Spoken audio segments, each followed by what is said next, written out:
Hi friends, எல்லோரும் எப்படி இருக்கீங்க? Welcome back to Ramnath Koorakkadai kitchen. இன்றைக்கி நம்ம கிச்சனில் கேரட் பீன்ஸ் பொரியல் எப்படி செய்கிறதுன்னு பார்க்கலாங்க. ரொம்ப சுலபமாக செஞ்சிடலாங்க. தயிர் சாதம், ரச சாதம், சாம்பார் சாதத்துக்கூடையும் வச்சு சாப்பிட்றதுக்கு ரொம்ப டேஸ்ட்டாக இருக்குங்க. வாங்க இந்த கேரட் பீன்ஸ் பொரியல் எப்படி செய்கிறதுன்னு நம்ம வீடியோக்குள்ளே போய் பார்க்கலாங்க. இந்த ரெசிபி செய்கிறதுக்கு கடாயில் 4 டேபிள் ஸ்பூன் அளவுக்கு எண்ணெய் சேர்த்துக்கலாங்க. எண்ணெய் நல்லா சூடானதுக்கப்புறம் 1 ஸ்பூன் அளவுக்கு கடுகு உளுத்தம்பருப்பு சேர்த்துக்கிறேங்க. கடுகு உளுத்தம்பருப்பு நல்லா பொரிஞ்சதுக்கப்புறம் பெரிய வெங்காயம் 2 வெங்காயம் சின்ன சின்னதாக கட் பண்ணி சேர்த்துக்கிறேங்க. 5 வரமிளகா சேர்த்துக்கிறேங்க. நீங்கள் உங்கள் காரத்துக்கு தகுந்த அளவுக்கு நீங்கள் சேர்த்துக்கலாம். கொஞ்சமாக கறிவேப்பிலை சேர்த்துக்கிறேங்க. 3 பல் பூண்டு நல்லா தட்டி சேர்த்துக்கிறேங்க. வாசனை ரொம்ப நல்லாயிருக்கும் பூண்டு சேர்த்து செய்யும்போது. இப்போ வெங்காயம் நமக்கு கொஞ்சம் கண்ணாடி பதம் வர அளவுக்கு நல்லா வதக்கிக்கணுங்க. இப்போ ஒரு 3 நிமிஷம் போல் நான் வெங்காயத்தை நல்லா வதக்கிட்டேன். இந்த அளவுக்கு வெங்காயம் வதங்கினதுக்கப்புறம் பீன்ஸ் சேர்த்துக்கலாங்க. 1 கப் அளவுக்கு நான் பீன்ஸ் எடுத்திருக்கேங்க. இதோட அளவு பார்த்திங்கன்னா 150 கிராம் அளவுக்கு இருக்குங்க. கேரட் 50 கிராம் அளவுக்கு நான் சேர்த்துருக்கேன். இப்போது கேரட்டு பீன்ஸ் ரெண்டையும் சேர்த்துட்டு காய்க்கு தேவையான அளவு உப்பு சேர்த்துக்கலாங்க. உப்பு சேர்த்துட்டு ஒரு 3 நிமிஷம் போல் நல்லா வதக்கி விட்டுக்கலாங்க. இப்போ நம்ம மசாலா பொருள் சேர்த்துக்கலாங்க. 1/4 டீஸ்பூன் அளவுக்கு மஞ்சத்தூள் சேர்த்துக்கிறேங்க.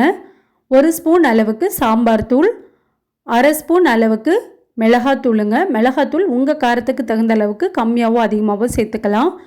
கேரட் பீன்ஸ் பொரியலுக்கு சாம்பார் தூள் சேர்த்து செய்யும்போது மனம் ரொம்ப சூப்பராக இருக்குங்க.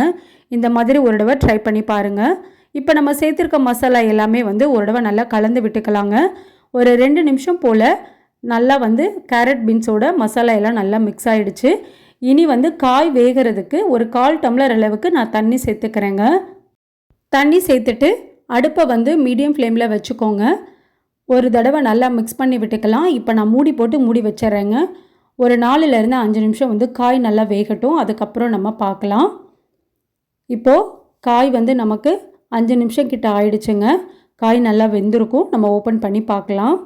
இப்போ பாருங்கள், காய் நமக்கு நல்லா வெந்துருச்சு. இது கூட நம்ம தேங்காய் துருவல் சேர்த்துக்கலாங்க. 4 டேபிள் ஸ்பூன் அளவுக்கு தேங்காய் துருவல் எடுத்திருக்கேங்க. தேங்காய் துருவல் கொஞ்சம் அதிகமாக சேர்த்தா நல்லாயிருக்குங்க. உங்களுக்கு கம்மியாக சேர்க்க விருப்பம்னா நீங்கள் 2 டேபிள் ஸ்பூன் அளவுக்கு நீங்கள் சேர்த்துக்கலாம். இப்போ தேங்காய் துருவல் சேர்த்துட்டு அடுப்பை ஆஃப் பண்ணிடலாங்க. ரொம்ப நேரம் கலந்து விட வேண்டாம். அவ்வளோதாங்க, சுவையான கேரட் பீன்ஸ் பொரியல் ரெடி. ரொம்ப டேஸ்ட்டாக இருக்குங்க. சட்டுன்னு செஞ்சு முடிச்சிடலாம். நீங்களும் இந்த ரெசிப்பியை செஞ்சு பாருங்கள். செஞ்சு பார்த்துட்டு எப்படி இருந்ததுன்னு உங்கள் கமெண்ட்ஸ் எனக்கு சொல்லுங்கள். நீங்கள் இப்போ தான் நம்ம சேனலை ஃபர்ஸ்ட் டைம் பார்க்குறீங்கன்னா ராம்நாத் கூரக்கடை கிச்சனை சப்ஸ்கிரைப் பண்ணிக்கோங்க. பக்கத்தில் இருக்க பெல் ஐக்கானை கிளிக் பண்ணிவிட்டு ஆல்ன்ற ஆப்ஷனை டிக் பண்ணிக்கோங்க. அப்போ தான் நான் போடுற புது ரெசிபிஸ் நோட்டிஃபிகேஷனில் உங்களுக்கு உடனுக்குடனே வரும். இந்த வீடியோ உங்களுக்கு பிடிச்சிருந்ததுன்னா லைக் பண்ணுங்கள். உங்கள் ஃப்ரெண்ட்ஸ் அண்ட் ஃபேமிலிக்கும் ஷேர் பண்ணுங்கள். இனி நான் வேறு ஒரு இன்ட்ரெஸ்டிங்கான ரெசிப்பியில் உங்களை பார்க்குறேன். தேங்க்ஸ் ஃபார் வாட்சிங்.